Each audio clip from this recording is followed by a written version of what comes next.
Okay, so in our last lesson, we worked on our login.html, okay? And this is what we produce with it, two input fields. We'll be working on the remaining sections here. So we have the Remember Me section, and we have the sign-in page. So this is the footer of our article. So it's additional information about signing in, okay? So if we go into our login.html form, just below the field set, so we can create our footer element, okay, and within that we can create an input, and this input will be for our checkbox. So let's save this and have a look and see what we've done. Go into our login and reset. We can see we have another text input, and we don't want a text input. So if we go back into our document, we could give it a type. We'll say type equals checkbox. Okay, and this is enough for a checkbox to be created. So go back into your browser, reset, and you can see we have a working checkbox. So we have an input, two input fields, and one checkbox. Okay, so we are making progress. So let's go back into our login page. On the right side of our checkbox, we want to create a label. Okay, so that's the title of this checkbox. So we say label like so, you close it like that, and within that we want to have Remember Me, okay, shown in front of it. Okay, so if we go into our label, write Remember Me, okay, so and on the right of our label, let's reset and see, we have our label there, we Remember Me, and on the right side we have our sign in button. Okay, so we need to create another input, and we do that like this. Say input, and we'll give it a type, and we say there's a type of as a submit, like that. Okay, so essentially on line 19 we have input for checkbox, and in front of it we have a label, and in front of that we have an input type of submit. Okay, so save the work and come back and reset, and we can see on the right side we have a submit button, and the default value is submit, and we can change that by coming back in here, and we can add value equals, and then we could give it a value, in this case sign in. Okay, so if you save this work and come back in here and reset, we can see the value is now a sign in, just as this one is. Okay, so we've done our checking in, checkbox, sign in, Remember Me, and up here we can see username. When we try to sign in, it says please fill out this form. So this is a HTML browser validation. Let's find out a bit more about it in the documentation. So up here, if we scroll down, it's a bit difficult to find, so we're going to search required. So this is what we're looking for. There's an attribute called required, and you simply type required within your input element, and that's all you need. So for example, we haven't done it yet, and if I try to sign in, it doesn't prevent me from signing in.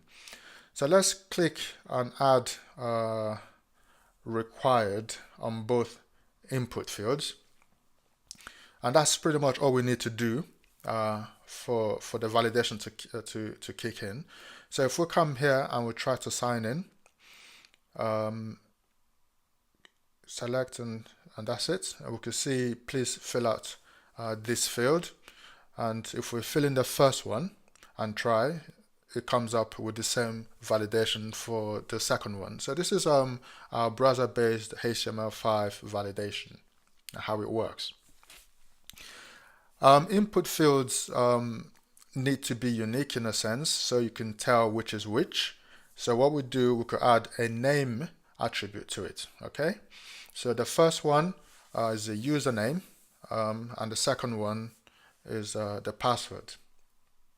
So this way, when we submit our forms, we can tell which is a username and which is a password name or password field. Another thing I want to do is add a type to our username. We can say type is email. So the validation will also take care of things for us. And this is type password. Okay, so our input fields come with different types, and it's quite essential and useful to have those types. So if we scroll back to the very top, within our input, we can see we have type, text, telephone, URL, email, password, and so on. And our validation also takes care of things for us. So we have email, and we have validation should request for an email field, for email to be put in here. So if I try that now, so hello is not a valid email. I need to reset this page for it to work properly. So let's do that. Okay, so if I type hello and try to sign in, so it's basically asking us to enter a valid email looking string in there. So if I say hello@example.com and I try to sign in, that validates and it doesn't give us any troubles. And we can see in the password field, when we enter our passwords, it's hashed for us. So it's not displayed, it's hidden. And again, this is done because we use the type password. So specifying the types comes in pretty handy. And now signing in works without any problem. Okay. All right, so if we go back into login HTML, on line 19, we've created a few inputs there. So if I come back up here, we've done 2 input fields in this lesson and our checkbox, and we've specified types. That's what we've learned in this lesson. We have our required fields. Something else we could add here is placeholders. So we type placeholder for both inputs. And at the top one, we could call this username. Actually, we could change this so it's a bit easy to recognize. We say email, and then the placeholder here is password. Password. Okay. So if we go into our browser, we'll reset, we can see it's got placeholders. So it allows us to know which field is which, basically. And when you type, the placeholder disappears. Okay. Go into what we're looking at. So far, we're getting there. We have our sign in, we have our placeholders, and which reappears when you delete the values in there. So this is where we'll stop for this lesson. In the next lesson, we'll be styling our login in page, having it look more like this. We've learned a few things here. We've learned about the name attribute, the type attribute, placeholders, and things like that. And we've seen how you can validate things using HTML5 on the browser. This content here, we can actually wrap it up within our P element. It's always a good idea to wrap up controls within P elements. It's easier to style as well. So we'll save this.